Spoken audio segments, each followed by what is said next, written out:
Welcome back. देखिए, कल हमने पढ़ा था कि लॉ ऑफ मल्टीपल प्रोपोर्शन। ठीक है, तो लॉ ऑफ मल्टीपल प्रोपोर्शन में हमने देखा था कि जब दो एलिमेंट सेपरेटली कंबाइन हो रहे थे तो एक से ज़्यादा कंपाउंड बन रहा था। आज हम डिस्कस करते हैं लॉ ऑफ रेसिप्रोकल प्रोपोर्शन को। आपके सामने स्टेटमेंट लिखी हुई है लॉ ऑफ रेसिप्रोकल प्रोपोर्शन की। When two element combine separately with a fixed mass of third element, then the ratio of masses in which they do so bear a small whole number ratio to the ratio of masses in which they themselves combine। ठीक है, statement कुछ देख के लग रहा है कुछ tough सी है और इस स्टेटमेंट को हम इजी करने की कोशिश करते हैं एग्जांपल लेके। पहले हम देखिए, सीधा सीधा मैं आपको ये बता दूं कि लॉ ऑफ मल्टीपल प्रोपोर्शन सिर्फ दो एलिमेंट तक ही था। वो दो एलिमेंट को कंबाइन करके दो से ज़्यादा कंपाउंड बना रहा था। लेकिन जो लॉ ऑफ रेसिप्रोकल प्रोपोर्शन है ये दो से ज़्यादा एलिमेंट के लिए है। सामने सामने डेफिनेशन में है when two element combined separately with a fixed mass of third element. तो जब भी कहीं क्वेश्चन में एग्जामिनर ऐसे ही कॉम्पिटिटिव एग्जाम के अकॉर्डिंग कहीं पूछ ले कि कौन सा ऐसा लॉ है केमिकल कॉम्बिनेशन का जो कि तीन एलिमेंट के लिए है, तो वो लॉ ऑफ रेसिप्रोकल प्रोपोर्शन होगा। जो दो एलिमेंट के लिए वैलिड है वो लॉ ऑफ मल्टीपल प्रोपोर्शन है। ठीक है, तो इस स्टेटमेंट को हम समझने की कोशिश करते हैं। आइए देखते हैं इस स्टेटमेंट को हम किस तरीके से समझते हैं। When two element combine separately with a fixed mass of third element, यहां तक देखना टू एलिमेंट। ठीक है, हम लेते हैं एग्जांपल कार्बन है और ये है हमारा सल्फर। ठीक है, दो एलिमेंट हैं, कंबाइन करेंगे separately with a fixed mass of third element. हम तीसरा कोई एलिमेंट ले रहे हैं ऑक्सीजन। ठीक है, पहले कार्बन ऑक्सीजन के साथ कंबाइन करेगा, फिर सल्फर ऑक्सीजन के साथ कंबाइन करेगा। ठीक है, लेकिन याद रखिए जो तीसरा एलिमेंट है उसका मास है क्या, फिक्स। मतलब जितना ऑक्सीजन इस कार्बन के साथ कंबाइन करेगा उतना ऑक्सीजन इस सल्फर के साथ भी कंबाइन करेगा। ठीक है, तो हम करते हैं कार्बन, यहाँ एक की जाए दो ऑक्सीजन रखते हैं, कार्बन और दो ऑक्सीजन मिलके कार्बन डाइऑक्साइड बनाएगा। ठीक है, सल्फर और दो ऑक्सीजन मिलके सल्फर डाइऑक्साइड बनाएंगे। ठीक है, मैं आपको बताऊं कार्बन का मास होता है 12, सल्फर का मास होता है 32। ये हम बाद में डिस्कस करेंगे सारे एटॉमिक मासेस को। और ऑक्सीजन का एटॉमिक मास होता है 16।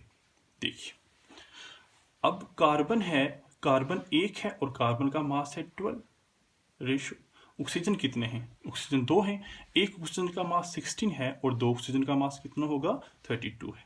ठीक है, कार्बन डाइऑक्साइड का क्या रेशियो है यहाँ 12:32। अब यहाँ सल्फर है और सल्फर का मास कितना है 32। अब ऑक्सीजन कितने हैं दो और दोनों ऑक्सीजन का रेशियो क्या है 32। देखिए, यहाँ भी ऑक्सीजन का रेशियो 32 है, यहाँ भी ऑक्सीजन का रेशियो क्या है 32 है। दोनों तरफ ऑक्सीजन का मास क्या है 32 है। जब दो एलिमेंट कंबाइन करेंगे, पहले ये कंबाइन कर रहे हैं फिर ये कंबाइन कर रहे हैं सेपरेटली विद अ फिक्स्ड मास, तीसरा जो एलिमेंट है उसका मास क्या है फिक्स है। when two element combine separately with a fixed mass of third element, यहां तक बात क्लियर है। ठीक, दो एलिमेंट कंबाइन करेंगे fixed mass of third element के साथ, then the ratio of masses in which they do so. ठीक है, then the ratio of masses. अब देखना है हमने कार्बन और सल्फर के मास का रेशियो। कार्बन का मास 12 है, सल्फर का मास 32 है, तो कार्बन और सल्फर के मास का रेशियो हमने देखना है। ठीक है, तो लिखेंगे then the ratio of masses in which they do so. ठीक है, क्या रेशियो, रेशियो किस किस का, कार्बन एंड सल्फर का। Carbon and sulphur combines separately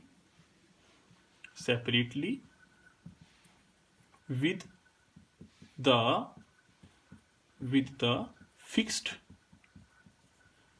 mass of, किसके साथ कंबाइन कर, कार्बन और सल्फर किसके साथ कंबाइन कर रहे हैं, फिक्स्ड मास किसका है ऑक्सीजन के साथ, with the fixed mass of oxygen, with the fixed mass of oxygen किस रेशियो में, in the ratio of masses. Carbon और सल्फर के मास का रेशियो देखना है, कार्बन का रेशियो 12 है, सल्फर का क्या मास है 32, तो कार्बन का मास 12 रेशियो 32। अब इनको हम शॉर्ट भी कर सकते हैं, 4 से डिवाइड कर लीजिए तो हम यहाँ आएगा रेशियो इस्तेमाल करके 3:8। ठीक है, यहाँ तक डेफिनेशन क्लियर है। When two element combine separately, पहले ये फिर ये, with a fixed mass of third element oxygen के साथ, then the ratio of masses, ratio of masses किसका, कार्बन एंड सल्फर के मास का ratio in which they combine, यहां तक क्लियर है। ठीक है, आगे देखते हैं। Bear a small whole number ratio to the ratio of masses in which they themselves combine. ठीक है, अब देखिए, कार्बन और सल्फर डायरेक्टली भी कंबाइन कर सकते हैं। कार्बन और सल्फर डायरेक्टली कंबाइन करेंगे, result in the formation of CH2। ठीक है, अब कार्बन और सल्फर डायरेक्टली कंबाइन कर रहे हैं तो उनका भी रेशियो देखते हैं। उनका रेशियो क्या है हमें पता है, अच्छा लिख लेते हैं जरा यहाँ पे। कार्बन का मास है 12 और सल्फर एक का मास 32 है और दो सल्फर का मास कितना होगा, 64 होगा। ठीक है, तो कार्बन और सल्फर का रेशियो, मास लिख लिया हमने 12:64, तो यहां लिखते हैं दे देमसेल्फ कंबाइन का ratio of masses in which carbon and sulfur themselves combine। तो कार्बन और सल्फर का यहाँ अब रेशियो क्या है, मास क्या है, 12:64, दोनों को 4 से डिवाइड कर लीजिए, 3:16 आएगा। अभी तक हमने देखा कार्बन और sulphur separately fixed mass of oxygen के साथ कंबाइन हो रहे थे, तब उनका रेशियो आया था ये। अब कार्बन एंड सल्फर डायरेक्टली भी कंबाइन हो रहे हैं, तब उसका रेशियो आया ये। अब इन दोनों रेशियोज को हम जब डिवाइड करेंगे, ठीक है, इन दोनों रेशियोज को जब हम डिवाइड करेंगे या इन दोनों का जब हम रेशियो निकालेंगे, जो रेशियो आएगा वो हमारा होगा स्मॉल होल नंबर रेशियो। बस सिर्फ इतना है ये ला कि पहले दो एलिमेंट को सेपरेटली कंबाइन करना है फिक्स्ड मास थर्ड एलिमेंट के साथ। ठीक है, तब वो जो एलिमेंट हैं उन दो एलिमेंट जो हैं उनका रेशियो निकालना है। फिर वो दो एलिमेंट डायरेक्टली भी कंबाइन करेंगे, उनका देखना है रेशियो क्या है। फिर वो दोनों रेशियो आपस में क्या करने हैं, कंबाइन करने हैं। जो निकल के आएगा वो स्मॉल होल नंबर रेशियो होगा। ठीक है, तो हम देखते हैं अब यहाँ 3:8 किसके लिए है, 3:8 रेशियो किसके लिए है, ये रेशियो है हमारा सेपरेटली वाला, सेपरेटली रेशियो जो सेपरेटली कंबाइन हो रहा है। और 3:16 किसके लिए, दे देमसेल्फ कंबाइन का है। ठीक है, तो इन दोनों को करेंगे, इन दोनों को जब हम रेशियो बनाएंगे 3:8 डिवाइड कीजिए 3:16, ये 3 और 3 कैंसिल। ठीक है, ये खुद भी कैंसिल हो सकता है, 8 2 और ये ऊपर जाएगा 2:1। ठीक है, तो ये स्मॉल होल नंबर रेशियो के बराबर आया, स्मॉल होल नंबर रेशियो के बराबर होल नंबर रेशियो है। ठीक है, तो यही था हमारा total law of reciprocal proportion. मैं एक बार फिर से आपको बता दूं, यहां पे the ratio of masses in which they, ये लिखा हुआ है the ratio of masses in which they do so, ये किसके लिए है, ये है कार्बन और सल्फर जब ऑक्सीजन के साथ कंबाइन हो रहे थे। The ratio of masses in which they themselves combine, ये किसके लिए है, जब कार्बन और सल्फर डायरेक्टली आपस में कंबाइन हो रहे हैं। अब इन दोनों का रेशियो जब हम करेंगे वो मिलके आएगा स्मॉल होल नंबर। हम एक एग्जांपल और डिस्कस करते हैं। जैसे ये है दो एलिमेंट सल्फर और ऑक्सीजन, कंबाइन करेंगे fix mass of third element के साथ, और थर्ड एलिमेंट है हमारा हाइड्रोजन। ठीक है, दो एलिमेंट कंबाइन कर रहे हैं fix mass of third element के साथ। जब ये सल्फर हाइड्रोजन के साथ कंबाइन करेगा हाइड्रोजन सल्फाइड बनाएगा, जब ये ऑक्सीजन हाइड्रोजन के साथ कंबाइन करेगा वाटर बनाएगा। हाइड्रोजन का मास होता है 1, ऑक्सीजन का मास होता है 16 और सल्फर का मास होता है हमें 32 पता है। ठीक है, हाइड्रोजन यहाँ कितने हैं, दो हाइड्रोजन, 2 मास हो गया। सल्फर का मास होता है कितना, 32, और यहाँ पे है 2 हाइड्रोजन, उसका है मास 2, और एक ऑक्सीजन का मास क्या है 16। 2 एलिमेंट कंबाइन, फिक्स मास किसका है यहाँ पे, हाइड्रोजन का। यहाँ भी 2 है, यहाँ भी 2 है हाइड्रोजन का मास। तो 2 एलिमेंट कंबाइन कर रहे हैं fix mass of third element के साथ।